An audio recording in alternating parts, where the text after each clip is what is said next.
오늘 우리에게 주시는 하나님의 말씀 봉독하겠습니다. 요한복음 14장 27절. 아까 말씀은 개역 개정판 여러분들의 성경 말씀이고 가지고 있는 성경이고, 우리가 읽는 말씀은 표준 세번역, 사번역 성경입니다. 읽겠습니다. 시작. 나는 평안을 너희에게 남겨준다. 나는 내 평안을 너희에게 준다. 내가 너희에게 주는 평안은 세상이 주는 것과 같지 않다. 너희는 마음에 근심하지 말고 두려워하지도 말아라. 아멘. 제목 읽겠습니다. 시작. 가장 어려운 문제를 풀어내다. 네, 2월의 첫 주일, 오늘도 새로운 요한복음 강해 자리에 나오신 여러분 모두를 환영하고 축복합니다. 설 연휴 잘 보내셨습니까? 이번 설 연휴에 저는 이제 춘천을 내려가야 되니까, 장거리 운전을 해야 되니까 이 날씨가 굉장히 중요했어요. 도로 상황, 뭐 막히는 거야 그냥 늘 막힌다 하고 생각하니까. 그런데 이 빙판이 돼버리면, 그리고 또 눈까지 오고 이러면 이 운전하는 사람은 진짜 피곤해. 여기 아실 거예요. 운전하시는 분들은 아실 거예요. 얼마나 피곤한지 모르겠어요. 그래서 걱정을 했어요. 근데 예보가 나오는데 눈이 엄청 온다는 거야. 대설주의보. 특히 여러분, 제가 제 고향이어서 그런데 춘천은요, 어떤 눈 왔다 하면요 진짜 무식하게 와요. 무식하게 진짜 막 한도 끝도 없이 와요. 그래서 대설주의보 또 춘천 막 이러니까 걱정을 엄청 했어요. 그런데 제가 월요일 날 갔죠? 월요일 날 갔는데, 월요일 아침까지도 대설주의보가 계속 뉴스에 나왔는데, 가는 동안 눈 구경을 별로 못 하고 왔어요. 막히긴 조금 막혔어요. 고속도로가 공짜잖아요. 연휴 기간 동안은 또 사람들이 고속도로로만 모여. 그래가지고 막히는 건 엄청 막혔는데, 그래도 눈이 안 와서 그나마 한 3시간 좀 남짓해서 이렇게 내려갔고, 올라올 때도 또 이것도 올라와야 되는데 어떻게 올라오나, 아침까지도 대설주의보래요. 그런데 올라올 때는 해가 쨍쨍하게 뜨고, 저 때까지 아주 그냥 싹 이렇게 와서, 제 연휴에 이번 설 명절에 가장 어려운 문제가 저는 아주 잘 풀어져서요, 얼마나 감사했는지 모릅니다. 자, 여러분, 오늘 제목이 가장 어려운 문제를 풀어내다라는 건데, 여러분, 세상에서 가장 어려운 문제가 뭘까요? 이거는 개인별로 다 틀리실 것 같아요. 사업을 하는 분들은 잘 안 되는 사업이 가장 큰 문제예요. 그죠? 또 관계가 어려운 분들은 어떻게 하면 관계를 좀 풀어낼까? 이게 또 가장 어려운 문제일 거고요. 건강이 안 좋은 분들, 나는 언제나 좀 건강해져서 저 사람처럼 좀 똑바로 걸어 다니고, 좀 가고 싶은데 좀 마음대로 가고 할까? 건강이 가장 어려운 문제. 공부 어려운 학생들, 공부가 제일 어려워. 그죠? 결혼도 어렵고, 또 물질도 어렵고, 각자의 처한 상황, 환경, 시간 속에서 어려운 문제들이 다 틀릴 거예요. 자, 그러면 요거를 다 합쳐서 한 단어로 뭐라고 표현할 수 있을까요? 사업이면 사업, 결혼이면 결혼, 공부면 공부, 관계면 관계, 이걸 다 통틀어서 가장 어려운 문제, 한 단어로, 두 글자로 표현하면 뭘까요? 여러분, 이겁니다. 인생. 동의하십니까? 네. 여러분, 우리가 눈 뜨고 살아있는 동안에 가장 큰 문제는 내가 살아가는 이 자체가 가장 어려운 문제다. 인생은 정말 어렵습니다. 사는 것 자체가 힘듭니다. 혹시 여러분, 인생처럼 쉬운 게 어딨어? 사는 것처럼 쉬운, 그런 사람 봤어요? 혹시나 그런 사람이 있으면 그 사람은 아직 철이 덜 들었든지, 아니면 그냥 만용을 부리는 것이지, 인생을 사는 사람, 인생 속에 있는 사람 치고 어렵게 사지 않는 사람 없다라는 겁니다. 사진 하나 볼까요? 여러분 이 사람 바로 이름이 떠버리네. 이 사람 아시나요? 네, 만수르라는 사람이에요. 네, 이름도 만수르야. 네, 세계 최고의 부자. 네. 여러분 세계 최고의 부자를 객관적인 관점으로 내는 부자가 있어요. 이 사람입니다. 예. 누구예요? 일론 머스크예요. 이 사람은 객관적인 통계에 의해서 제일 부자예요. 2024년 10월 기준입니다. 그리고 이 오른쪽에 있는 왼쪽에 있는 만수르라는 사람은 그 객관적인 통계로는 조사가 안 돼. 왜? 왕족이거든. 왕족은 자기의 재산을 잘 공개도 안 할 뿐만 아니라 그냥 수입이 여기저기서 막 들어오기 때문에 이 왕족들은 제외한 세계 최고의 부자는 일론 머스크고 왕족을 포함한 세계 최고의 부자가 만수르라고 합니다. 여러분 이 만수르가 저랑 동갑이에요. 나 이번에 알았어. 얼마나 마음이 아픈지. 70년생이에요 만수르가. 난 여태껏 뭐 했나 싶기도 하고. 일론 머스크는 저보다 한 살 아래야. 71년생. 야, 이 친구들은 이렇게 막 날아다니는 동안 난 뭐 했나. 근데 여러분 만수르라고 일론 머스크라고 인생을 살고 있는데 걱정이 없을까요? 우리가 그 사람하고 이 사람들하고 얘기를 안 해봐서 그렇죠. 이 사람들 아마 더 머리가 터질 거야.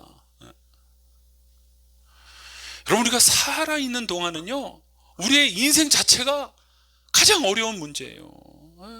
풀기가 너무 어렵다라는 것입니다. 자, 그런데 오늘 말씀에서 우리 예수님께서 그 가장 어려운 인생이라는 문제에 대한 해답을 제시하고 계세요. 자, 우리가 몇 주간 함께 보고 있는 요한복음 14장, 이 요한복음 14장의 시작은 근심으로 시작을 했습니다. 예수님께서 당신에게 당하실 십자가 죽음을 이 요한복음 14장 안에서는 처음 언급을 하고 계셨고요. 그래서 그 예수님이 죽으실 것 때문에 제자들이 근심하기 시작하는 거예요. 왜? 여러분 아시다시피 예수님의 제자들이 자신의 모든 생업을 다 내려놓고 예수님을 따라가기로 결단을 했거든요. 그러니까 이 제자들 12명에게는 예수님이 전부야. 근데 그 예수님이 죽으신다고 하니, 떠나신다고 하니 근심이 돼요, 안 돼요? 되죠. 여러분들이 제일 의지하는 누군가 있어요. 남편이면 남편, 부모면 부모, 또 누군가면 누구. 근데 그 사람이 사라진다고 생각해 보세요. 얼마나 마음이 근심이 되겠어요. 지금 제자들이 그런 상황이에요. 그래서 예수님이 제자들의 그 마음을 읽으시고 요한복음 14장에 제자들을 이렇게 얼르는 말씀들을 쭉 하세요. 볼까요?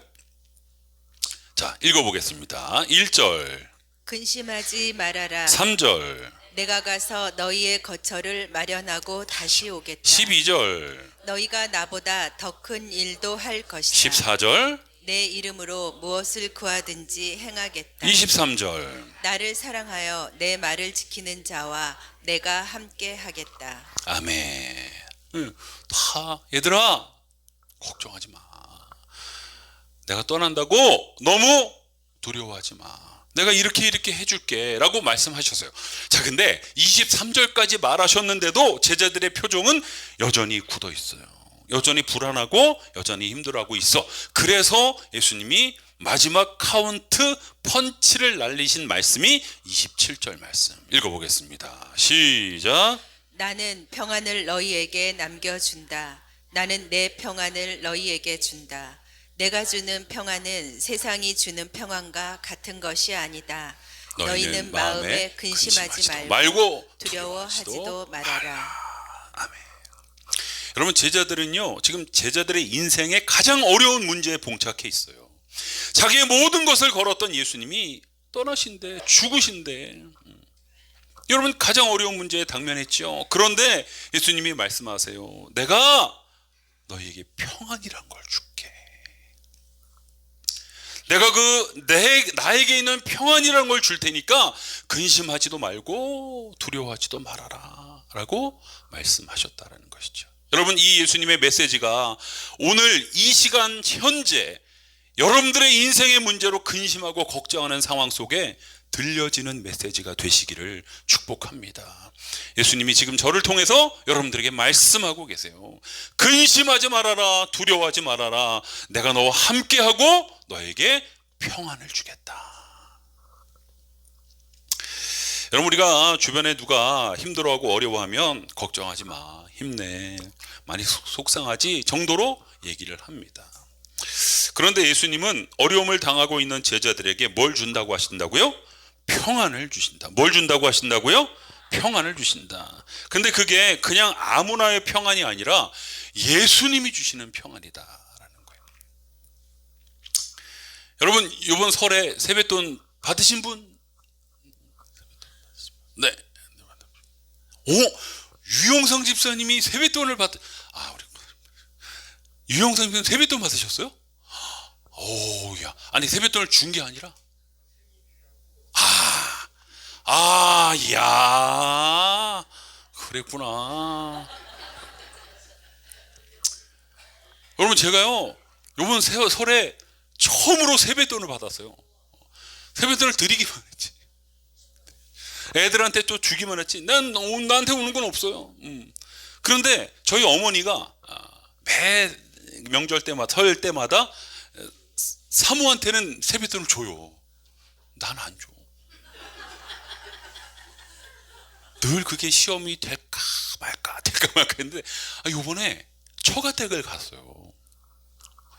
우리 이제 올해 우리 이제 5세, 6세 되셨으니까. 여러분, 이제 세배 안 받으시잖아요. 그죠? 어른들 세배하지 말라 그래. 세배는 안 받으시는데, 이제 다 챙겨갖고 인사드리고 이제 나오려고 하니까. 그러니까 갑자기 그냥 봉투를 탁 주시면서 세뱃돈을 장인 어른이 주신 거예요. 야, 얼마나 감사했는지. 여러분들, 우리가 그렇게 누군가에게 세뱃돈을 받아요. 사람에게 세뱃돈을 받아요. 그냥 작은 엄마, 큰 엄마, 뭐 삼촌, 고모, 이모한테 받는 세뱃돈과 우리가 아까 봤던 그 만수르나 일론 머스크한테 세배해서 받은 돈이 이게 똑같아요? 아니죠. 우리가 힘들고 어려우면 주변에 있는 사람들이 이렇게 위로해 줍니다. 이렇게 얼러줘요. 그런데 그 위로, 그 평안과 예수님께로부터는 평안은 다르다라는 거예요. 그러니까 여러분, 사람들에게 위로받으려고 하지 마시고, 할렐루야. 맨날 우리는 사람들한테 뭘 받으려고 그래. 사람들한테 위로받고 사람들한테 평안을 구해. 근데 그게 잘 안 와요. 그리고 와도 금방 사라져. 근데 예수님이 주시는 평안은 내 근본을 뒤집어 놓습니다. 내 삶 자체를 안전하게 합니다. 내 마음을 평안하게 합니다. 여러분, 그걸 구해야 되는 것이죠. 자, 그런데 여기서 한 가지 문제가 있어요. 뭐냐? 그렇게 평안을 주신다고 하시는 예수님의 상태가 어떠냐라는 거예요. 여러분, 지금 이 요한복음 14장은 예수님의 마지막 말씀들입니다. 이제 이 말씀을 하신 다음에 겟세마네 동산 가서 기도하시다가 로마 군병이 배반한 가룟 유다와 함께 와서 예수님을 잡아가고, 그때부터 이제 십자가 고난이 시작이 되는 상황이에요. 자, 불과 몇 시간 뒤면 예수님은 아주 만신창이가 되는, 온 몸이 다 찢기시는 그런 너무너무도 불안하고 어려운 상황이 있어요. 자, 이런 상황이라면 우리 예전에 친절한 금자씨라는 유명한 영화에서 탄생한 대사죠. 이거, 너나 잘하세요. 아니, 예수님, 지금 예수님이 우리에게 평안을 줄 형편이십니까? 예수님 지금 몇 시간 후면 오면, 물론 제자들은 잘 모르지만 예수님 그냥 자신은 알고 계셨기 때문에 예수님이 제자들에게 지금 평안을 주실 만한 형편이 안 되시는 상황이에요. 자, 여러분, 우리가 누군가를 위로할 때 내 코가 석자야. 내 코가. 나도 힘들어 죽겠어. 나 힘들다고 남 위로 안 하는 모습은 신앙이 없는 모습이에요. 나는 누구에게 맡겨요? 나는 하나님께 맡기고, 내 문제는 하나님이 해결해 주실 거니까 그거 믿고, 내 코가 석자지만 예수님처럼 누군가를 위로하는 거예요. 누군가를 격려하는 거예요. 누군가를 칭찬하고 힘을 북돋아 주는 겁니다. 할렐루야. 그런 우리 시민교우들 되시기 바랍니다. 누구처럼? 예수님처럼. 누구처럼? 예수님처럼. 자, 다시 돌아와서 예수님이 그렇게 평안을 빌 만한 형편이 못 되셨어요. 그런데 도대체 그러면 사람이 줄 수 없는, 사람에게서 찾을 수 없는 예수님이 주시는 그 평안의 능력은 얼마나 대단하고 어디서부터 왔는가? 예수님의 평안은요, 지금 당장 십자가에 못 박혀 돌아가신 그 패배의 상황에서 온 평안이 아니라 그 뒤에 예수님이 죽었다가 3일 만에 부활하셔서 그 죽음의 권세를 이기시는 부활의 능력 안에 담긴 평안, 그 평안을 제자들에게 주시겠다. 그리고 오늘 이 말씀을 믿고 소망하는 우리에게 주시겠다라고 말씀하고 계심을 믿으시기 바랍니다. 예수님께서 우리에게 주신다는 평안, 우리가 구해야 될 평안은 죽음의 평안이 아니라, 망하는 것에서 오는 평안이 아니라 그 죽음을 이기고 부활하신 그 부활의 능력으로 주시는 평안이에요. 여러분, 이 평안은 그 어떤 것도 이길 수 있는, 여러분 죽음을 이겼는데 뭘 못 이기겠어요? 여러분 주위에 죽겠다 하는데 죽는 사람 봤어요? 안 봤어요. 없어요. 그런데 그 죽음을 이기신 예수님의 그 부활의 능력 안에서 오는 평안이니까, 여러분 그 평안만 우리에게 있으면 우리의 삶에 죽겠다 하는 거 다 이길 수 있어요.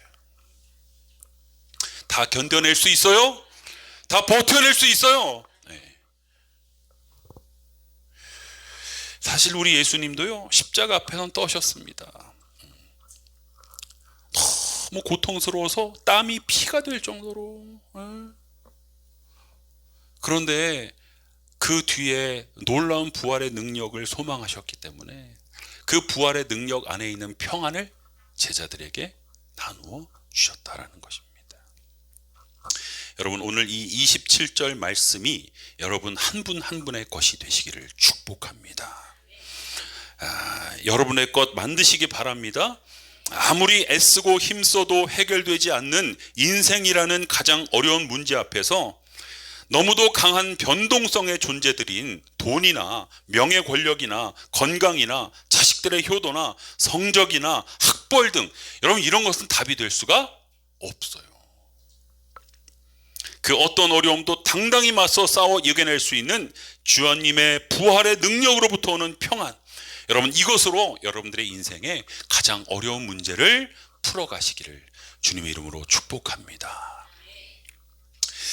자, 그런 실화 하나를 말씀드리고 말씀을 맺음을 좀 합니다. 자, 사진 보여주세요. 자, 이 사람이 누구냐? 벌써 이름 나왔어요. 읽어봅시다. 시작. 호레이쇼 스페포드. 자, 이 사진을 딱 보니까 요즘 사람 같아요? 옛날 사람 같아요? 옛날 사람, 아주 옛날 사람.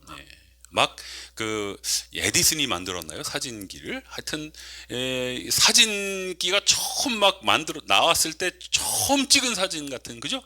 그런 사진. 우리나라 막 조선 시대 막 이때 나온 사진들 다 이렇게 이런 스타일이잖아요. 아주 오래전 1800년대 사람이에요. 이 사람이 누구냐면요, 미국 시카고의 유명한 변호사였어요. 젊은 변호사, 성공한 변호사였습니다. 근데 이 사람에게 아주 신앙이 덕실했어요. 가족으로는 자기 아내와 딸 4명, 딸 이름 애니, 매기, 베시, 타네타. 그렇게 눈에 넣어도 아프지 않은 4딸들과 함께 부귀와 신앙을 균형 있게 잘 갖추고 살았던 사람입니다. 이 사람의 업적 가운데 하나가 뭐가 있냐면요, 미국의 최고로 유명한 부흥사 중에 한 명인 무디 목사님. 그럼 무디 들어보셨죠? 그 무디 목사님의 절친이자 무디 목사님의 가장 큰 후원자였답니다. 무디 목사님의 부흥회, 목회 모든 활동에 전폭적인 지원을 해줬던 사람이 이 호레이쇼 스패포드라는 사람이에요. 여러분, 최고의 부흥사를 전적으로 서포트를 하고 있어요. 변호사, 건물, 아들은 없지만 딸 살고 있어요. 그럼 뭐가 부러웠겠어요? 그런데 1871년 어느 날 시카고에 대형 화재가 납니다. 근데 그 대형 화재의 중심 건물이 바로 이 스패포드의 건물이었어요. 자기의 건물만 탄 게 아니라 그 건물 때문에 주변에 있는 건물도 탔다. 그러니까 자기가 다 보상해야 돼. 그래서 하루아침에 큰 환란, 큰 어려움, 큰 문제에 봉착하게 됩니다. 겨우겨우 어느 정도 수습을 하고 있는 중에 이 스패포드가 이 시카고라는 도시가 싫어졌어. 그래서 유럽으로 남은 돈을 싹 긁어 모아가지고 유럽으로 이민을 가야겠다. 그래서 이민 절차 다 준비하고 이제 떠날 상황입니다. 그런데 아직까지 처리하지 못한 일 때문에 마치 야곱이 야복강에서 자기 자녀들을 다 먼저 보내고 맨 뒤에 가서 하나님 만난 것처럼 스패포드만 남고 아내와 네 딸들을 배에 싣고 보냅니다. 왠지 자기가 같이 가지 못하는 것 때문에 조금 찜찜하기는 했지만 잘 가겠지라고 생각하고 배를 떠나 보냈어요. 그런데 왜 슬픈 예감은 틀린 적이 없을까? 그 배가 영국의 범선과 충돌을 하고 바다 한가운데에서 침몰을 합니다. 무려 266명의 승객이 물에 수장이 됐는데요. 어찌해서 아내는 극적으로 살아나지만 내 딸은 다 죽습니다. 여러분, 설상가상이라는 단어로는 표현이 너무 약하죠. 엎친 데 덮친, 전 재산 다 잃고 좀 살아보려고 이민 가려고 했는데 가다가 애들 다 죽어버리는 이 상황. 비보를 접한 스패포드가 사건 현장으로 달려갑니다. 그리고 이 지점이 배가 가라앉은 지점입니다 라고 배 타고 그 바다 위 한가운데서 목 놓아서 아이들의 이름을 부르면서 기도로 절규합니다. 하나님, 어떻게 저에게 이런 시련을 주십니까? 제가 이런 시련을 당할 만한 어떤 죄를 졌습니까? 울며 불며 절규합니다. 그러다가 지쳐서 잠이 들었는데요, 그 잠 속에서 신비한 체험을 하게 됩니다. 현재 자신의 현실과는 너무도 맞지 않는 놀라운 평안이 자신을 감싸게 되었고요. 꿈인지 생신지를 잘 판단하지 못하면서 잃은 딸들을 언젠가는 하늘나라에서 부활체로 다시 만날 것이다라는 아주 깊은 소망의 마음이 생기니까 그 마음이 평안으로 바뀌게 되더라. 그리고 그 자리에서 자신에게 임한 그 놀라운 평안의 마음을 시로 써 내려갔는데 우리가 잘 아는 이 찬송가가 탄생을 한 거죠. 같이 읽어볼까요? 천천히 시작. 내 평생에 가는 길 순탄하여 늘 잔잔한 강 같은지 큰 풍파로 무섭고 어렵든지 나의 영혼은 늘 편하다. 내 영혼 평안해. 내 영혼 평안해. 아멘. 여러분, 우리는 지금까지 우리 인생에서 일어나는 여러 가지 어려운 문제를 풀려고 애쓰며 살았고요. 앞으로도 그렇게 살 겁니다. 우리가 눈을 감는 그날까지 인생이라는 것은 늘 어렵게 우리들 앞에 다가올 겁니다. 그런데 그 어려운 문제를 풀 수 있는 답이 주님께 있습니다. 구체적으로 뭡니까? 평안이라는 겁니다. 예수님이 주시는 평안. 그 예수님이 주시는 평안이 내게 있기만 하다면 전 재산을 잃고 가족 딸들이 다 수장되는 일이 있더라도 내 영혼 평안해라고 선포할 수 있는 믿음의 장부가 될 줄로 믿습니다. 오늘부터는 어떤 이해되지 않는 일이 일어난다고 해도 그 문제를 주님께서 풀어주신다라는 믿음을 갖고 여러분 다시 한번 27절 말씀 우리 읽어보겠습니다. 시작! 나는 평안을 너희에게 남겨준다. 나는 내 평안을 너희에게 준다. 내가 주는 평안은 세상이 주는 평안과 같은 것이 아니다. 너희는 마음에 근심하지도 말고 두려워하지도 말아라. 아멘. 자, 2월이 시작되었습니다. 현재 이미 겪고 계신 문제든 또 2월 달을 살다가 어느 날 갑자기 내 인생에 깜빡이도 안 켜고 들어오는 문제든 여러분 이 주님의 말씀을 신뢰하시기 바랍니다. 어떤 열악한 상황도 풀어낼 수 있는 최고의 답이 될 것입니다. 주님께서 구하라고 말씀하세요. 주님께 달라고 여러분들 말씀하시기 바랍니다. 우리 이렇게 한번 기도해 봅시다. 시작! 주님, 나 지금 막막하고 답답하고 불안해 죽겠습니다. 주님의 평안을 부어주세요. 아멘. 앞이 안 보이시는 분들, 문제가 잘 풀리지 않으시는 분들, 그 문제를 풀어달라고 기도하는 기도가 응답되지 않는 경우가 너무나 많기에 우리가 먼저 구해야 될 것은 주님의 평안입니다. 여러분 이 평안만 우리 안에 강력하게 임하면 아무리 불안한 상황, 아무리 내 뜻대로 안 되는 상황, 아무리 걱정되는 상황, 아무리 몸이 아픈 상황이라 할지라도 우리 거뜬히 이겨낼 수 있습니다. 기다릴 수 있습니다. 버틸 수 있습니다. 그리고 하나님의 때에 응답이 되면 할렐루야 할 수 있습니다. 문제 해결보다 더 중요한 평안을 얻음으로 어떠한 역경도 어떠한 문제도 하나씩 잘 풀어가는 2월달, 잘 풀어가는 2025년도 사시기를 주님의 이름으로 축복합니다. 할렐루야. 예, 결단의 기도 제목 함께 읽습니다. 시작. 주님의 평안으로 모든 문제를 잘 풀어가게 해 주소서. 예, 앞뒤좌우 권면합시다. 시작. 주님의 평안으로 모든 문제를 잘 풀어가 봅시다.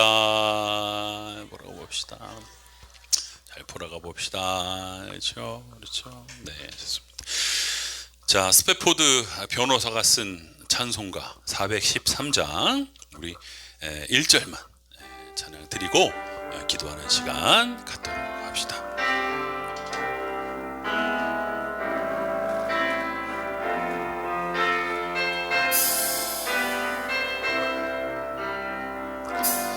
내 평생에 가는 길 순탄하여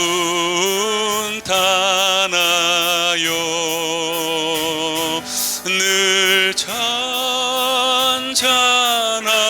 강 같은지 큰 풍파로 무섭고 어렵든지 나의 영혼은 늘 편하다. 내 영혼 평안해.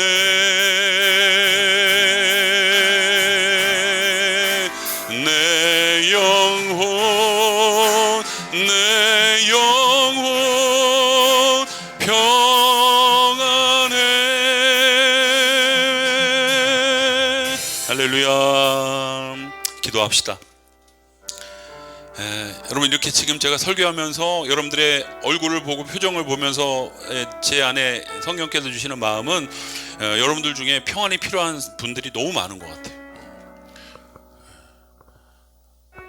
그래서 이 시간 좀 간절히 구했으면 좋겠고요. 또 난 기도를 잘 못해요. 기도 잘 못해. 그럼 여러분 찬송가 413장 펴고 그냥 1절만 계속 부르세요. 10번이고 100번이고 계속 부르세요. 그게 기도입니다. 여러분 참 나라적으로도 그렇고 개인적으로도 그렇고 인생이 만만치가 않잖아요. 특히 요즘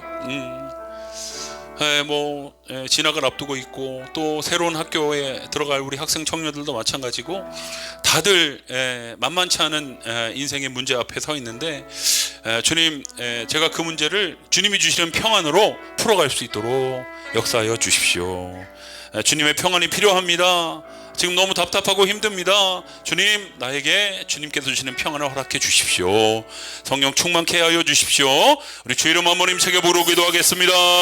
주여,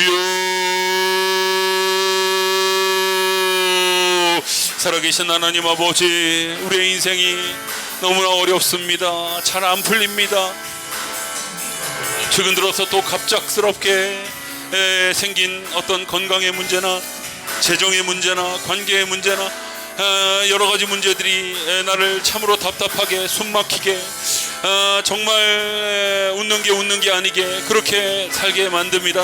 하나님, 하지만 이런 상황 속에서 주님의 평안이 나에게 임한다면, 주님의 평안이 나에게 임한다면 당장의 문제는 해결되지 않아도 버틸 수 있는 힘이 생길 것입니다. 견딜 수 있는 힘이 생길 것입니다. 오래 참을 수 있는 그런 힘이 생길 것입니다. 주님, 우리에게 평안을 허락하여 주시옵소서. 주님의 평안을 허락하여 주시옵소서. 주님의 평안으로 말미암아 우리 안에 어떠한 문제도 이겨낼 수 있는 그런 능력이 임하게 하여 주시옵시고, 그 능력으로 우리의 삶의 문제들을 하나씩 하나씩 풀어내는 그런 은혜를 경험할 수 있도록 성령 하나님 인도하여 주시옵소서. 정말 고단한 인생길을 홀로 걷고 있는 것 같은 우리의 인생 자체가 너무 어렵고 잘 풀리지 않고 또 갑작스러운 문제들 때문에 고통과 근심 가운데 있는 연약한 우리들의 인생임을 주님 앞에 고백합니다. 하나님, 우리를 불쌍히 여겨 주시옵시고 우리가 주님의 평안을 구함으로 그 평안이 나에게 임할 때에 환경은 변하지 않고 상황은 바뀌지 않아도 그 어려움을 견뎌낼 수 있는, 그 어려움 속에서도 주님을 찬송할 수 있는, 그 어려운 상황 속에서도 주님을 찾을 수 있는 믿음으로 잘 버텨낼 수 있도록 역사하여 주시옵소서. 새롭게 진학해야 되는 과정, 또 새로운 상황을 만나야 되는 과정, 여러 가지 우리 학생 청년들도 고민과 갈등과 두려움 가운데 있는데 오늘부터라도 찬송가 414장을 부르면서 내 영혼 평안해, 내 영혼 평안해, 주님이 나에게 주시는 평안으로 나는 평안해 선포하게 도와주시고 그 평안이 우리 학생들을, 우리 청년들을 좋은 길로 인도하며 우리 모든 청장년 성도들 모두를 귀한 길로 인도하는 역사를 경험할 수 있도록 주님, 우리의 2월달을 붙잡아 주시옵소서. 인천 시민을 사랑하시고 부평 시민교회를 사랑하시며 머리 되시는 우리 구주 예수 그리스도의 은혜와 하나님 아버지의 크고 무한하신 사랑하심과 성령님의 인도교통 충만함의 역사가 2월 첫 주일 한마음 찬양 예배로 우리 전 세대가 나와 함께 하나님을 찬양하며 예배하며 말씀 듣게 하시고, 이 말씀, 들은 말씀 따라서 내가 주님의 평안을 구해 지금 당면한 내 인생의 문제를 거뜬히 해결해 나가겠습니다 믿음으로 선포하며 돌아가는 모든 예배자들 머리 위에 이제로부터 영원까지 함께하여 주시옵기를 간절히 축원하옵나이다. 아멘.